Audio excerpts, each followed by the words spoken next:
Assalamualaikum warahmatullahi wabarakatuh. Perkenalkan, nama saya Anastasia Putri Bastian. Saya dari Prodi Manajemen Pendidikan Islam. Saya akan mempresentasikan tentang motivasi belajar. Belajar merupakan kegiatan pokok dalam proses pendidikan di sekolah.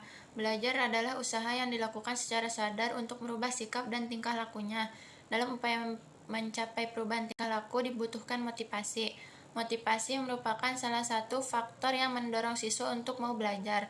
Motivasi belajar dapat diklasifikasikan menjadi dua, yaitu motivasi intrinsik, keadaan-keadaan yang berasal dari dalam diri siswa sendiri yang dapat mendorongnya melakukan tindakan belajar, dan motivasi ekstrinsik, yaitu keadaan yang datang dari luar individu siswa yang mendorongnya untuk melakukan kegiatan belajar. Ada tidaknya motivasi belajar sangat mempengaruhi keberhasilan belajar siswa. Keberhasilan belajar akan tercapai apabila pada diri adanya kemauan dan dorongan untuk belajar. Hakikat belajar. Menurut Kompri 2016-219, belajar merupakan komponen ilmu pendidikan yang berkenan dengan tujuan dan bahan acuan interaksi, baik yang bersifat eksplisit maupun implisit tersembunyi. Untuk menangkap isi dan pesan belajar, maka dalam belajar tersebut individu menggunakan kemampuan pada ranah-ranah berikut. 1. Kognitif, yaitu kemampuan yang berkenan dengan pengetahuan. Penalaran atau pikiran terdiri dari kategori pengetahuan, pemahaman, penerapan, analisis, sintesis, dan evaluasi. 2. Efektif, yaitu kemampuan yang mengutamakan perasaan, emosi, dan reaksi-reaksi yang berbeda dengan penalaran yang terdiri dari kategori penerimaan, partisipasi, penilaian sikap, organisasi, dan pembentukan pola hidup. 3. Psikomotorik, yaitu kemampuan yang mengutamakan keterampilan jasmani, terdiri dari persepsi, kesiapan, gerakan terbimbing, gerakan kompleks, penyesuaian pola gerakan, dan kreativitas. Motivasi belajar. Motivasi belajar adalah serangkaian usaha untuk menyediakan kondisi-kondisi tertentu sehingga seseorang mau dan ingin melakukan sesuatu, dan bila tidak suka maka akan berusaha untuk meniadakan atau mengelakkan perasaan tidak suka itu. Jadi motivasi dapat dirangsang oleh faktor dari luar, tetapi motivasi itu tumbuh di dalam diri seseorang. Lingkungan merupakan salah satu faktor dari luar yang dapat menumbuhkan motivasi dalam diri seseorang untuk belajar. Fungsi motivasi dalam belajar. 1. Mendorong siswa untuk beraktivitas. 2. Sebagai pengarah. Faktor yang mempengaruhi motivasi belajar. 1. Cita-cita dan aspirasi siswa. 2. Kemampuan siswa. 3. Kondisi siswa. 4. Kondisi lingkungan siswa.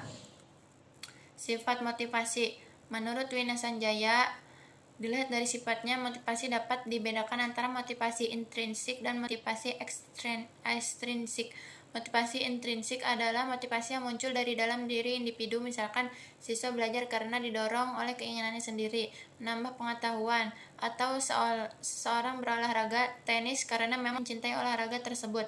Jadi dengan demikian, dalam motivasi intrinsik tujuan yang ingin dicapai ada dalam kegiatan itu sendiri. Motivasi ekstrinsik adalah motivasi yang datang dari luar diri.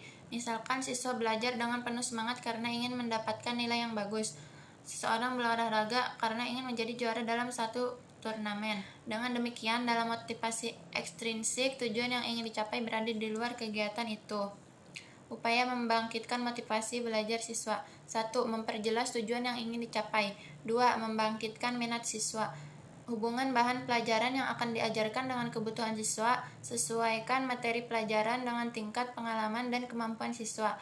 Gunakan berbagai model dan strategi pembelajaran secara bervariasi. 3. Menciptakan suasana yang menyenangkan dalam belajar. 4. Berilah pujian yang wajar terhadap setiap keberhasilan siswa. 5. Berikan penilaian. 6. Berikan komentar terhadap hasil pekerjaan siswa.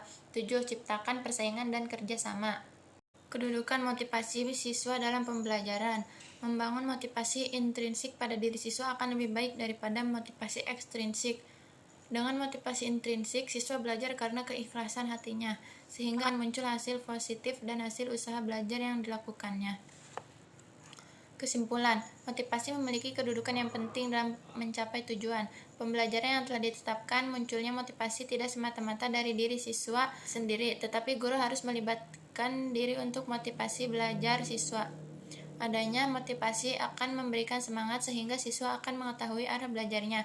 Motivasi belajar dapat muncul apabila siswa memiliki keinginan untuk belajar. Oleh karena itu, motivasi baik intrinsik maupun ekstrinsik harus ada pada diri siswa sehingga tujuan pembelajaran yang sudah dirumuskan dapat tercapai secara optimal.